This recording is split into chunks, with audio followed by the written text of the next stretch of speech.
আসসালামু আলাইকুম। কারিগরি এক্সপার্ট স্মার্ট লার্নিং সেন্টারে তোমাদের সবাইকে স্বাগতম। আশা করতেছি সবাই অনেক অনেক ভালো আছো।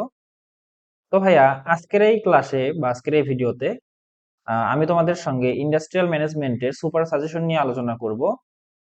তো সাজেশন নিয়ে আলোচনা করার পূর্বেই আসলে এই সাজেশনটা আসলে কাদের জন্য সেই সম্পর্কে কথা বলা দরকার। তো এই সাজেশনটা হচ্ছে দুই ধরনের স্টুডেন্টদের জন্য। এক, যারা একদমই পড়াশোনা করো নাই, আর দুই, যারা পড়াশোনা ভালোভাবে করছো, দুই ধরনের স্টুডেন্টদের জন্য। কিভাবে? যারা পড়াশোনা করো নাই, তারা জাস্ট সাজেশনটা ফলো করলেই তোমাদের জন্য মোটামুটি একটা ভালো রেজাল্ট চলে আসবে। আর যারা পড়াশোনা করছো অলরেডি, তোমরা ধর মোটামুটি অনেকটুকু শেষ করে ফেলছো বা ম্যানেজমেন্ট শেষ করে ফেলছো, তাদের জন্য এই সাজেশনটা কার্যকরী হবে। কিভাবে? তোমরা যদি এখানে যে প্রশ্নগুলো বেশি গুরুত্বের সঙ্গে মার্ক করা আছে সেগুলো পড়ো, তাহলে তোমাদের পরীক্ষায় ওই প্রশ্নটা যদি তোমরা কমন পাও, তখন কি হবে, তুমি ওইটাকে অনেক ভালোভাবে লিখতে পারবা। ঠিক আছে? অর্থাৎ যেগুলো কি বেশি গুরুত্বের সহিত এই সাজেশনে দেখানো হয়েছে সেগুলো যদি তোমরা ফলো করো এবং পড়ো, তাহলে অনেক ভালোভাবে সেই প্রশ্নগুলো তোমরা পরীক্ষায় অ্যান্সার করতে পারবা। ঠিক আছে? তাহলে চলো বেশি কথা না বলে আমরা সাজেশনটা দেখে নেই। তো তোমরা যারা আমাদের ভিডিওটা ফেসবুক থেকে দেখতেছো বা ইউটিউব থেকে দেখতেছো, তারা অবশ্যই আমাদের ফেসবুক পেজ এবং ইউটিউব চ্যানেল সাবস্ক্রাইব করবা। এবং এই সাজেশনের পিডিএফ ফরম্যাটটা পাওয়ার জন্য অবশ্যই আমাদের হোয়াটসঅ্যাপ গ্রুপে যুক্ত হতে হবে। এবং তার জন্য লিংক আমি ভিডিওর পিন কমেন্টে দিয়ে দেব। এবং আমাদের সাজেশনের যে পেজ আছে সেই পেজেও আমাদের আমার পার্সোনাল হোয়াটসঅ্যাপ নাম্বার দেওয়া আছে, সেখানে তোমরা আমাকে নক করতে পারো। ঠিক আছে? তো আর কথা না বলি, চলো আমরা সাজেশনটা শুরু করি। দেখো, শুরু করি। তো প্রথমেই তোমরা এখানে দেখো, এখানে হচ্ছে আমাদের 1 থেকে 10 নম্বর অধ্যায় পর্যন্ত 1 স্টার, 2 স্টার এবং 3 স্টার, 4 স্টার, কোথাও 6 স্টার পর্যন্ত মার্ক করা আছে। এই স্টার দেওয়ার কারণ হচ্ছে কোন প্রশ্নের গুরুত্ব কি রকম এবার আমাদের পরীক্ষার জন্য সেটা বোঝানো। ঠিক আছে? তো তোমাদের আমি যেটা বলবো, 3 স্টার এবং 4 স্টার প্রশ্ন কোনোভাবেই স্কিপ করা যাবে না।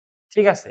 তোমরা চাইলে, যদি সময় হাতে একদমই না থাকে, অনেক সাবজেক্টের পড়া বাকি থাকে, তাহলে তোমরা 1 স্টার এবং 2 স্টার প্রশ্নগুলো স্কিপ করতে পারো, অথবা কোনোভাবে জাস্ট দেখে রাখতে পারো যাতে পরীক্ষায় আসলে লিখতে পারো। ঠিক আছে? কিন্তু 3 স্টার এবং 4 স্টার প্রশ্ন তোমাদের কখনোই স্কিপ করা যাবে না। ঠিক আছে? আর 4 স্টার প্রশ্নগুলো অনেক ভালো করে পড়তে হবে, কারণ এগুলো আসার সম্ভাবনা সব থেকে বেশি। আর আসলে যাতে খুব সহজে এবং খুব সুন্দরভাবে লিখতে পারো, কোনো কোথাও যাতে কোনো তোমাদের আটকে না হয়। ঠিক আছে? তাহলে এখানে দেখো, আমাদের প্রথম 1 নাম্বার অধ্যায়টা আমাদের জন্য একটা গুরুত্বপূর্ণ অধ্যায়। এই অধ্যায় থেকে সংক্ষিপ্ত, অতি সংক্ষিপ্ত এবং রচনামূলক তিনটাই থাকে আর কি। তো সংক্ষিপ্ত প্রশ্ন যে কয়টা আমি দিছি, এই কয়টা পড়লে এর বাহিরে আসা আসলে পসিবিলিটি খুবই কম। তো অতি সংক্ষিপ্ত যেগুলো আছে, দেখো আমি তোমাদের একটু মার্ক করে দেই। অতি সংক্ষিপ্ত যেগুলো আছে: সংগঠন কাঠামো কি, তদারকি পরিসর কি, কার্যভিত্তিক সংগঠন কাকে বলে, কাম্য তত্ত্বাবধান পরিসর কাকে বলে, পদস্থ কর্মীটা মোটামুটি ইম্পর্টেন্ট, এবার সরলরৈখিক সংগঠন কাকে বলে এবং আনুষ্ঠানিক সংগঠন কাকে বলে, মোটামুটি ইম্পর্টেন্ট। ঠিক আছে? তাহলে 3 স্টার যেগুলো আছে সেগুলো খুব ভালোভাবে পড়বা। 2 স্টার এবং 1 স্টারটা তোমরা মোটামুটি পড়ে নিবা। এরপর সংক্ষিপ্ত প্রশ্ন আমাদের এখানে আছে: সরলরৈখিক সংগঠনের সুবিধাগুলো কি কি। এটা আসার সম্ভাবনা ধরতে গেলে 70%। ঠিক আছে? আর কর্তৃত্ব হস্তান্তর করা যায় কিন্তু দায়িত্ব নয়, এটা আসার সম্ভাবনা 90+%। ঠিক আছে? আমি কখনোই 100% বলবো না, কারণ 100% আমার পক্ষে বলা সম্ভব না। এটা একমাত্র আল্লাহ আর যে প্রশ্ন সেট করছে সে, তার ছাড়া জানা সম্ভব না আর কি এটা। ঠিক আছে? তাহলে এই 2 নম্বর প্রশ্নটা তোমরা খুব গুরুত্বের সহিত পড়বা। এরপর আমাদের কর্তৃত্ব দায়িত্বের নীতি ব্যাখ্যা করো, মোটামুটি ইম্পর্টেন্ট, দেখে নিবা একবার। কর্তৃত্ব অর্পণ কি, এটাও দেখে নিবা। এরপর আমাদের সরলরৈখিক ও উপদেষ্টা সংগঠনের বৈশিষ্ট্যগুলো কি, এটা ইম্পর্টেন্ট আছে, এটা তোমরা ভালোভাবে পড়বা। ঠিক আছে? এবং কমিটি সংগঠন কেন গঠন করা হয়, এটা আসার সম্ভাবনা কম, তারপরেও একবার জাস্ট দেখে নিবা। ঠিক আছে? এখানে যতগুলো প্রশ্ন নিয়েছি সবগুলোই আসার মতো। ঠিক আছে? একটাও এমন না যে আমি আসবে না, আসার মতো না, এরকম প্রশ্ন এখানে নিয়েছি। ঠিক আছে? তো তোমরা প্রায় সবগুলোই দেখার চেষ্টা করবা এবং স্টার মার্কের ভিত্তিতে প্রশ্নগুলোকে গুরুত্ব দিয়ে থাকবা। ঠিক আছে? তাহলে দেখো, আমাদের রচনামূলক প্রশ্নে 1 নম্বর অধ্যায় থেকে অনেক বেশি একটা ইম্পর্টেন্ট, মানে খুব একটা ইম্পর্টেন্ট রচনামূলক প্রশ্ন হচ্ছে কাম্য তত্ত্বাবধান পরিষদ নির্বাচনী বিবেচ্য বিষয়গুলো। এটা অনেক গুরুত্বপূর্ণ একটা প্রশ্ন, এবার আসার সম্ভাবনা অনেক বেশি। তো এটা স্কিপ করার কোনো মানেই হয় না এবং বাজেভাবে পড়ার কোনো মানেই হয় না। তোমরা অনেক ভালোভাবে এটা পড়ে নিবা, যাতে পরীক্ষায় একদম খুব সুন্দর করে অ্যান্সার করতে পারো। এরপর বিভিন্ন প্রকার সংগঠন কাঠামো, এটা আসার সম্ভাবনা 50-50, বাই চান্স দিয়ে দিতে পারে, কিন্তু এই অধ্যায় থেকে তো কাম্য তত্ত্বাবধান পরিষদ নির্বাচনী বিবেচ্য বিষয়গুলো যেটা আছে সেটা আসার সম্ভাবনা সব থেকে বেশি। ঠিক আছে? এরপর ভাইয়া দেখো, আমাদের 1 নম্বর অধ্যায় শেষ হলো, এখন 2 নম্বর অধ্যায়ের আমরা অতি সংক্ষিপ্ত গুলো দেখে নেই। 2 নাম্বার অধ্যায় হচ্ছে আমাদের কি আছে, 2 নাম্বার অধ্যায়টা হচ্ছে আমাদের ব্যবস্থাপনা নিয়ে। ঠিক আছে, তাহলে ব্যবস্থাপনা আমাদের 2 নাম্বার অধ্যায়টাও অতি সংক্ষিপ্ত, সংক্ষিপ্ত এবং রচনামূলকের জন্য মেবি ইম্পর্টেন্ট, রচনামূলকের জন্য ইম্পর্টেন্ট, তিনটার জন্য ইম্পর্টেন্ট। ঠিক আছে, আমি সর্বশেষে অধ্যায়গুলোকে গুরুত্বের ভিত্তিতে ভাগ করে দিব, যে 1 নাম্বার গুরুত্বের দিক থেকে এই অধ্যায় এগিয়ে আছে, 2 নাম্বারের দিক থেকে এই অধ্যায়গুলো, 3 নাম্বার গুরুত্ব দিব হচ্ছে এই অধ্যায়গুলো, এভাবে বলে দিব। ঠিক আছে, তাহলে দেখো অতি সংক্ষিপ্ত আছে হচ্ছে আমাদের 6M, প্রেষণা বলতে কি বোঝায়, শিল্প ব্যবস্থাপনা কাকে বলে, ব্যবস্থাপনা কাকে বলে, প্রশাসন বলতে কি বোঝায়, তারপরে আছে নির্দেশনা বলতে কি বোঝায়, প্রেষণা চক্র কি, এগুলো সবগুলোই মোটামুটি ইম্পর্টেন্ট। 3 স্টার গুলো কোনোভাবে মিস করা যাবে না, 2 স্টার এবং 1 স্টার গুলো মোটামুটি ভাবে তোমরা দেখে নিবে, তাতে লিখতে পারো। এরপর আমাদের সংক্ষিপ্ত প্রশ্ন আছে, দেখো সংক্ষিপ্ত এই অধ্যায় থেকে একটা থাকার সম্ভাবনা আছে। ব্যবস্থাপনার প্রধান কার্যাবলী উল্লেখ করো, ব্যবস্থাপক যা করেন তাই ব্যবস্থাপনা ব্যাখ্যা করো, এটা ইম্পর্টেন্ট।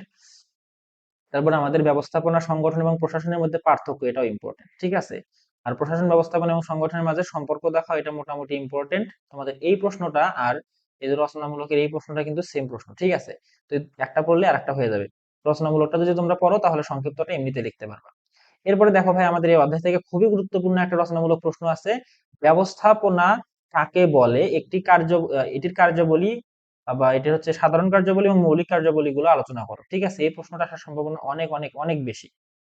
এরপর আমাদের প্রশাসন মস্তিষ্ক, সংগঠন হস্ত এবং ব্যবস্থাপনা চক্ষু, এই উক্তিটির তাৎপর্য ব্যাখ্যা করে, এটাও খুবই গুরুত্বপূর্ণ একটা প্রশ্ন। তোমরা জাস্ট একবার দেখে নিবা, এই কারণে এটা আসার সম্ভাবনা আমি বলবো যে 50-50, 2 স্টার থাকলেও এটা আসার সম্ভাবনা 50-50। এবার আসে প্রশাসন, ব্যবস্থাপনা ও সংগঠনের মধ্যে পার্থক্য দেখাও, এটাও ইম্পর্টেন্ট আমাদের জন্য, এটাও করতে হবে। এরপর আমাদের অতি সংক্ষিপ্ত আমরা 3 নম্বর অধ্যায়ে চলে যাচ্ছি। 3 নম্বর অধ্যায়টা আমাদের খুব একটা ইম্পর্টেন্ট না, মোটামুটি ইম্পর্টেন্ট। তোমরা অতি সংক্ষিপ্ত এবং সংক্ষিপ্ত গুলো এখান থেকে যে কটা দিয়েছি তোমরা পড়ে নিবা, রচনামূলক গুলো তোমরা চাইলে স্কিপ করতে পারো। যারা ভালোভাবে প্রিপারেশন নিচ্ছ তারা তো স্কিপ করার প্রশ্নই আসে না, তারা অবশ্যই দুইটা রচনামূলক পড়বে। ঠিক আছে, তাহলে মজুত নিয়ন্ত্রণ কাকে বলে এটা পড়তে হবে, ইনভেন্টরি বা মজুত কাকে বলে, ব্র্যান্ড নাম কি, বিপণন মিশ্রণে 5PS কি, তারপরে তোমার হচ্ছে মান ব্যবস্থাপনার 7টি M কি, এগুলো তোমরা একটু দেখে নিবা। এরপরে দেখো ভাই, আমাদের সংক্ষিপ্ত প্রশ্ন এই অধ্যায়ের খুবই গুরুত্বপূর্ণ একটা সংক্ষিপ্ত প্রশ্ন হচ্ছে এই যে 5PS কি ব্যাখ্যা করো, এটা আমাদের জন্য খুবই গুরুত্বপূর্ণ একটা সংক্ষিপ্ত প্রশ্ন। এরপরে উৎপাদন ব্যবস্থাপনার মূল লক্ষ্য হলো ক্রেতার সন্তুষ্টি, আমাদের ইম্পর্টেন্ট আছে মোটামুটি। নিরাপদ মজুত বলতে কি বোঝায়, এটাও ইম্পর্টেন্ট। এরপরে মজুত নিয়ন্ত্রণের গুরুত্ব সম্পর্কে আলোচনা করে, এটা ইম্পর্টেন্ট। আর এই অধ্যায়ের রচনামূলক প্রশ্নগুলো আসার সম্ভাবনা খুবই কম। তোমরা যারা ভালোভাবে প্রিপারেশন নিচ্ছ তারা এই দুইটা পড়তে পারো, আর যারা সময় কম তারা চাইলে স্কিপ করতে পারো। ঠিক আছে, তাহলে ভাইয়া এখনো তোমরা যারা আমাদের চ্যানেলটা কিন্তু যারা সাবস্ক্রাইব করো না, অবশ্যই কিন্তু সাবস্ক্রাইব করে দিবা। ঠিক আছে, আর ভিডিওতে তোমরা ভাইয়া লাইক করো না। ঠিক আছে, এটা কিন্তু খুবই খারাপ দেখায়। দেখা যায় যে 1-2 হাজার করে ভিউ হচ্ছে কিন্তু লাইক মাত্র 40টা 30টা, আর কোনো কোনো ক্ষেত্রে তো দেখা যায় যে 1টা 2টা 3টা এরকম করে। ঠিক আছে, এটা আসলে মানে এত কষ্ট করে এত কিছু তোমাদের জন্য অ্যারেঞ্জ করার পর তোমাদের থেকে এটা আসলে আশা করা যায় না।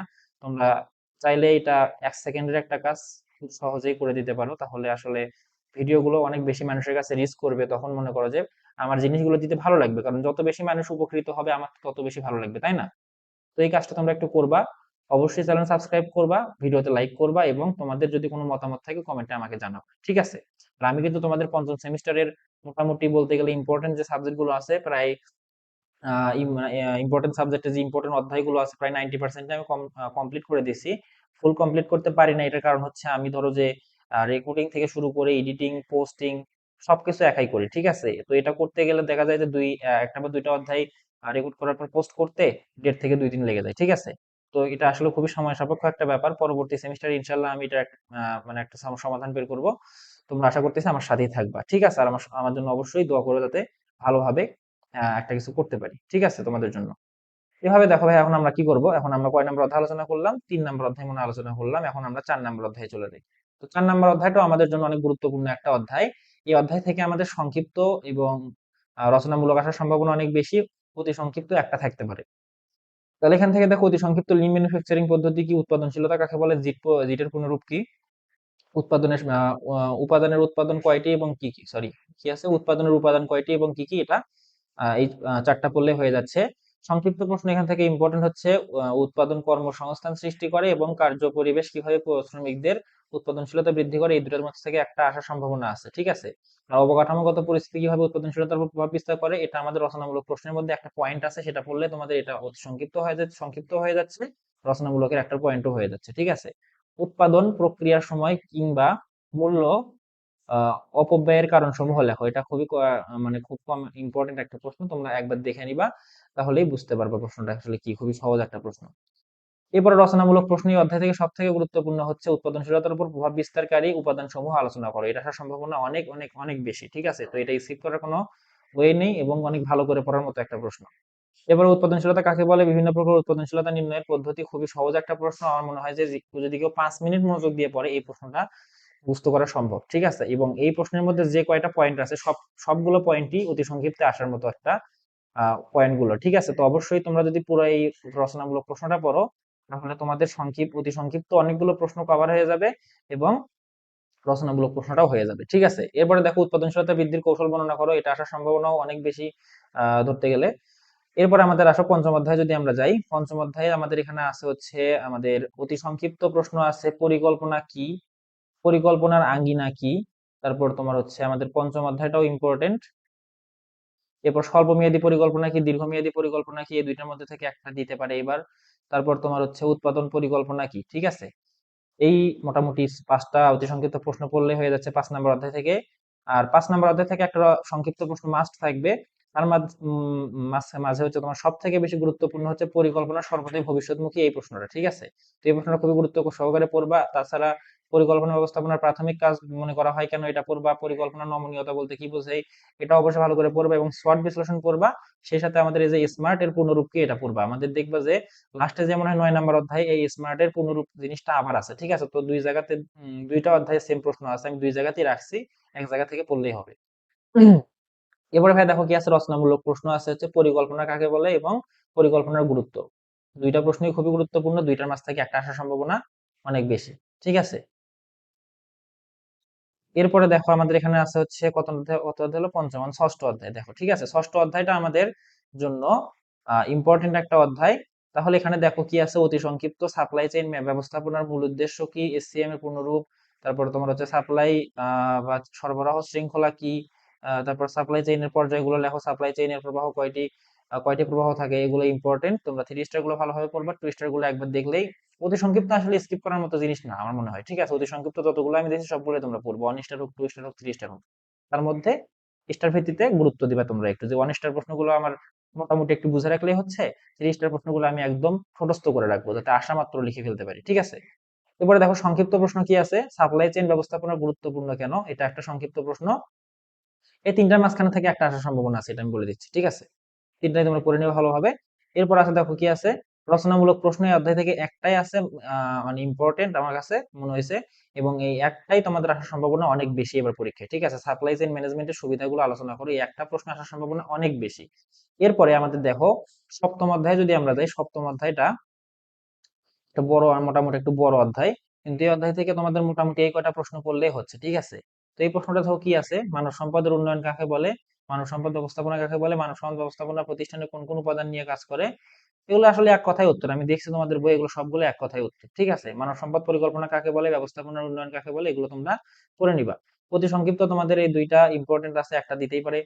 তারপর তোমাদের হচ্ছে এখানে কি কি ছিল, হিউম্যান রিসোর্স ম্যানেজমেন্টের কার্যাবলী কি কি এবং হিউম্যান রিসোর্স কি। ঠিক আছে, এই দুইটা প্রশ্ন। এরপরে দেখো ভাই রচনামূলক আছে হচ্ছে এখান থেকে নিয়োগ প্রক্রিয়া ব্যবস্থাপকের ভূমিকা বর্ণনা করো, এটা আমাদের 50-50 চান্স দেওয়ার। এবার আমাদের সব থেকে বেশি ইম্পর্টেন্ট এই অধ্যায় 7 নম্বর অধ্যায়ের যে প্রশ্নটা, সেটা হচ্ছে মানব সম্পদ ব্যবস্থাপনার সংজ্ঞা দাও এবং মানব সম্পদ ব্যবস্থাপনার প্রধান কার্যাবলীগুলো আলোচনা করো। এই দুইটা প্রশ্ন, দুইটা প্রশ্নের মাঝে এটা সব থেকে বেশি গুরুত্বপূর্ণ এবং 1 নাম্বারটাও গুরুত্বপূর্ণ। দুইটার মাঝখান থেকে একটা মাস্ট থাকবে তোমাদের, এবার বেশি আসার সম্ভাবনা 2 নাম্বারটা। এরপরে ভাই দেখো অষ্টম অধ্যায়, আমি যদি বলি তোমাদের ইন্ডাস্ট্রিয়াল ম্যানেজমেন্টে যতগুলো অধ্যায় আছে তার মধ্যে সব থেকে গুরুত্বপূর্ণ অধ্যায় হচ্ছে অষ্টম অধ্যায়। তোমরা যারা ভালোভাবে প্রিপারেশন নিচ্ছ, মানে তোমরা চাও না যে ম্যানেজমেন্টে তোমাদের ক্লাস মিস হোক, তারা এই অষ্টম অধ্যায়ের কোনো বোর্ড প্রশ্ন স্কিপ করবে না। আমি যে কয়টা দিছি এই কয়টা তো গুরুত্বের সাথে পড়বাই, সেই সাথে যে কয়টা আমি দেই নাই বোর্ড প্রশ্নে আসছে কিন্তু আমি দেই নাই, সেগুলো তোমরা পড়বা। ঠিক আছে, কারণ এই অধ্যায়টা তোমাদের জন্য খুবই গুরুত্বপূর্ণ। আর এগুলো পড়লে আমি আশা করি যে এই মাসে থেকে কমন আসবে, কিন্তু বাই চান্স দেখা যায় অনেক সময় একটু অন্য জায়গা থেকেও দিতে পারে বা অনেক আগের বোর্ডের প্রশ্ন দিতে পারে। ঠিক আছে, তো এই ক্ষেত্রে দেখো আমাদের অতি সংক্ষিপ্ত মোটামুটি আমি অনেক কয়টা দিচ্ছি, এই কয়টা পড়লেই হবে।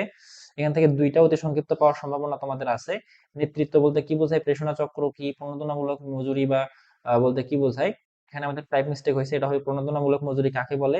লে অফ কি, প্রেষণা কাকে বলে, মুক্ত নেতৃত্ব বলতে কি বোঝায়, গণতান্ত্রিক নেতৃত্ব বলতে কি বোঝায়, এগুলো খুবই সহজ জিনিস। এগুলো মানে আমাদের হচ্ছে মিড টার্ম পর্যন্ত ধরো যে 6টা অধ্যায় বা 5টা অধ্যায় ছিল, ওই অধ্যায়গুলো পড়তে তোমাদের যে পরিমাণ কষ্ট হয়েছে, পরবর্তী 5টা বা 6টা অধ্যায় পড়তে তোমাদের এত কষ্ট হবে না, কারণ এদিকের অধ্যায়ের ভাষাগুলো অনেক সহজভাবে দেওয়া এবং ব্যাখ্যাগুলো সহজভাবে বলা আছে। তোমরা চাইলে মানে পড়তেই বুঝতে পারবা যে জিনিসগুলোকে, বা এগুলোর সঙ্গে তোমরা আগে থেকে পরিচিত, ঠিক আছে? তো এগুলো তোমাদের মুখস্থ করতে খুব বেশি প্যারা হবে না, ঠিক আছে? তাহলে দেখো এখানে আমাদের প্রেষণা, আমাদের সংক্ষিপ্ত প্রশ্ন আছে কি, প্রেষণা কিভাবে ঘূর্ণয়মান শ্রম ঘূর্ণয়মানতা হ্রাস করে, ইম্পর্টেন্ট প্রশ্ন একটা। এবার আছে গণতান্ত্রিক নেতৃত্বে উত্তম কেন বর্ণনা করো। এগুলো খুবই সহজ জিনিস, তোমরা একবার পড়লে এগুলো মনে রাখতে পারবা। তারপরে দেখো প্রেষণার এক্স এবং ওয়াই তত্ত্বের মাঝে পার্থক্য লেখো। খুবই সহজ প্রশ্ন, দেখে মনে হচ্ছে কি নাকি, কিন্তু খুবই সহজ প্রশ্ন। এক্স এবং ওয়াই তত্ত্ব কি, খুবই একবার পড়লে বুঝতে পারবা। গণতান্ত্রিক নেতৃত্বে গণতান্ত্রিক নেতৃত্ব ও স্বৈরতান্ত্রিক নেতৃত্বের মাঝে পার্থক্য লেখো। এই দুইটা প্রশ্নের মধ্যে একটা প্রশ্ন আসার সম্ভাবনা খুবই বেশি, মানে বলতে গেলে দুইটার মাঝখান থেকে তোমরা একটা কমন মানে এবার পাওয়ার সম্ভাবনা অনেক বেশি। তো এই দুইটা প্রশ্ন খুবই গুরুত্ব সহকারে পড়বা। এবার আদর্শ নেতার মৌলিক গুণাবলীগুলো কি কি, প্রেষণা চক্র কি ইত্যাদি চিত্রের সাহায্যে দেখাও, মানে সরি ইত্যাদি না, প্রেষণা চক্র কি চিত্রের সাহায্যে দেখাও। প্রেষণা ও মনোবলের মাঝে পার্থক্য লেখো। প্রণোদন কি, প্রেষণা দানের আর্থিক ও অনার্থিক উপাদানগুলোর মধ্যে পার্থক্য দেখাও, ঠিক আছে? এরপর আমাদের সংক্ষেপে মাসলোর চাহিদা সোপান তত্ত্বটি ব্যাখ্যা করে, এটা আসার সম্ভাবনা অনেক বেশি, দেখে নিবা। এরপর আমাদের কি আছে দেখো, রচনামূলক প্রশ্ন। এখান থেকে আমাদের আছে হচ্ছে 3টা। বিভিন্ন প্রজন্মে মাসলো হার্জবার্গের প্রেষণা তত্ত্ব দ্বারা প্রভাবিত প্রেষণা দানকারী বিষয়সমূহ আলোচনা করো। এরপর আমাদের এটা ইম্পর্টেন্ট আছে, কিন্তু সব থেকে বেশি ইম্পর্টেন্ট এই অধ্যায়ের প্রশ্ন হচ্ছে একজন আদর্শ নেতার গুণাবলী কি বর্ণনা করো, এটা, এবং নেতৃত্বের সংজ্ঞা দাও। এই জিনিসটা মোটামুটি ইম্পর্টেন্ট, ঠিক আছে? তো 3টার মাঝখানে তোমরা এই 2 নাম্বারটা সব থেকে বেশি গুরুত্ব সহকারে পড়বা, প্রথমটাও পড়বা গুরুত্ব সহকারে, এবং 3 নাম্বারটাও পড়বা, যাতে তোমরা পরীক্ষায় লিখতে পারো, ঠিক আছে? এবার আমাদের নবম অধ্যায় যদি আমরা যাই, দেখো নবম অধ্যায়টা আমাদের জন্য খুব একটা বেশি ইম্পর্টেন্ট না, ইম্পর্টেন্ট না বললে ভুল হবে, কারণ এখান থেকে প্রশ্ন একটু কম আসে, ঠিক আছে? আর নবম অধ্যায়ে যে প্রশ্নগুলো আছে এগুলোর বেশিরভাগই তোমরা অষ্টম অধ্যায়ে পড়ে আসছো, ঠিক আছে? তো অষ্টম অধ্যায় নবম অধ্যায় ধরতে গেলে সেম অধ্যায়, মানে একই জিনিস দুইবার আসছে এরকম। যেমন ধরো এই যে স্বৈরতান্ত্রিক নেতৃত্ব কি, গণতান্ত্রিক নেতৃত্ব কি, একটু আগে কিন্তু এগুলো দেখলাম। মুক্ত নেতৃত্ব কাকে বলে, লাগামহীন নেতৃত্ব কাকে বলে, এগুলো কিন্তু মুক্ত নেতৃত্ব লাগামহীন নেতৃত্ব একই জিনিসই, এগুলো কিন্তু আমরা অষ্টম অধ্যায়ে দেখলাম। স্মার্টের এটা কিন্তু আমরা পঞ্চম অধ্যায়ে দেখছি। এরপরে আমাদের স্বৈরতান্ত্রিক নেতৃত্বের বৈশিষ্ট্য, গণতান্ত্রিক নেতৃত্বের বৈশিষ্ট্য দ্বারা স্বৈরতান্ত্রিক নেতৃত্ব এবং গণতান্ত্রিক নেতৃত্বের পার্থক্য পড়ছো। এই পার্থক্য গুলোই কিন্তু বৈশিষ্ট্যের মধ্যে চলে আসবে, দেখবা, ঠিক আছে? এরপর আছে মূল মুক্ত বা লাগামহীন নেতৃত্বের বৈশিষ্ট্য লেখো। এটাও কিন্তু খুব সহজ, তোমরা একবার দেখলেই বুঝতে পারবা। এরপরে ভাই দেখো আমাদের 9 নম্বর অধ্যায় রচনামূলক যে দুইটা আছে, দুইটার মাঝখান থেকে একটা আসার সম্ভাবনা যদি আমি বলি 50-50, দুইটার মাঝখান থেকে একটা আসবে এরকম আশা করা যায়। 9 নম্বর অধ্যায় থেকে একটা আসার সম্ভাবনা আছে। তো এখান থেকে তোমরা পড়বা যে ওয়ার্ক অ্যাসাইনমেন্ট কে সহায়তা করার জন্য স্মার্ট লক্ষ্য সমূহ বর্ণনা করো। স্মার্ট লক্ষ্য কেমন হওয়া উচিত বর্ণনা করো। এই দুইটা কোনো প্রশ্ন দেখে নিবা, গুরুত্বপূর্ণ প্রশ্ন দুইটাই। এরপরে ভাই দেখো সিদ্ধান্ত গ্রহণের সংজ্ঞা দাও। সুপরিকল্পিত সিদ্ধান্ত কাকে বলে, সিদ্ধান্ত বৃক্ষ কাকে বলে, সমস্যার সংজ্ঞায়ন কি, মৌলিক সিদ্ধান্ত কাকে বলে, প্রশাসনিক সিদ্ধান্ত কাকে বলে। 10 নম্বর অধ্যায় থেকে মোটামুটি এই কয়টা অতি সংক্ষিপ্ত পড়লে হয়ে যাচ্ছে। আর সংক্ষিপ্তর মাঝখানে তোমাদের কয়েকটা আছে, মাঝ থেকে একটা সংক্ষিপ্ত অবশ্যই তোমরা কমন পাবা। এখানে দেখো আমাদের সিদ্ধান্ত গ্রহণের পদক্ষেপ সমূহ ধারাবাহিকভাবে উল্লেখ করো, এটা আমাদের আসার সম্ভাবনা অনেক বেশি। এছাড়া 3 স্টার যে কয়টা আছে এগুলোর মাঝখান থেকেও চলে আসতে পারে, আর 2 স্টার গুলো বাই চান্স দিয়ে দিতে পারে। তোমরা অবশ্যই একবার করে দেখে রাখবা যাতে লিখতে পারো, আসলে মোটামুটি ভাবে কিছু হলেও লিখতে পারো, ঠিক আছে? আর ইন্ডাস্ট্রিয়াল ম্যানেজমেন্ট বইয়ের মাঝখানে যদি এইবার পরীক্ষায় আসার মতো সব থেকে গুরুত্বপূর্ণ কোনো প্রশ্ন থাকে, সেটা হচ্ছে সিদ্ধান্ত গ্রহণের পদক্ষেপ সমূহ। এটা আসার সম্ভাবনা আমি যদি বলি সব থেকে বেশি 95%, ঠিক আছে? এটা ধরো আসার সম্ভাবনা সব থেকে বেশি। তো এটা এমন ভাবে পড়বা যাতে মনে করো যে পরীক্ষায় একদম হুবহু বইয়ের মতো করে লিখে দিতে পারো, ঠিক আছে? এটা মানে এটাতে অবহেলা করার কোনো সুযোগ নেই। তো অবশ্যই তোমরা এই জিনিসটা খুব ভালোভাবে পড়বা। তাহলে আশা করতেছি যতগুলো প্রশ্ন দিছি এগুলো যদি তোমরা কমপ্লিট করো, আমি আশা করি A+ পাওয়ার মতো মার্ক তোমরা তুলতে পারবে এখান থেকে, ঠিক আছে? আর আহ ধরতে গেলে যেহেতু 60 মার্কের পরীক্ষা, আমি মনে করি এখান থেকে যদি পুরোটা তোমরা কমপ্লিট করো তাহলে 45 থেকে 50-এর কাছাকাছি তোমরা অ্যান্সার করতে পারবা, ঠিক আছে? এইটুক আমি বলতে পারি। যদি বাই কোনো দুর্ঘটনা না ঘটে, যদি ধরো কোনো অঘটন ঘটে যায়, সেক্ষেত্রে 40-এর নিচে তো কোনোভাবে পাওয়া সম্ভবই না, ঠিক আছে? 40-এর নিচে কখনো যাবেই না এই পুরো সাজেশন কমপ্লিট করলে।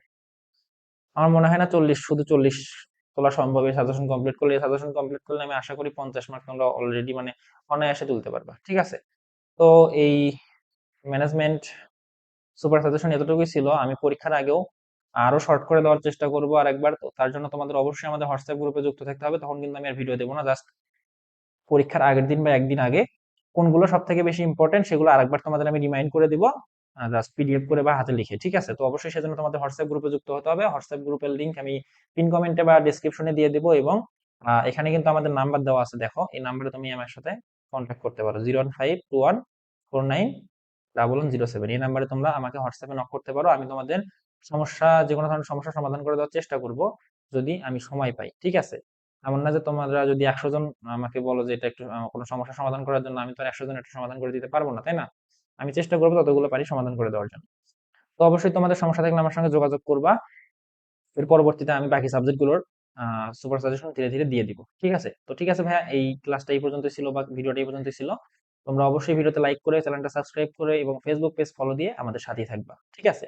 ঠিক আছে ভাইয়া, আল্লাহ হাফেজ।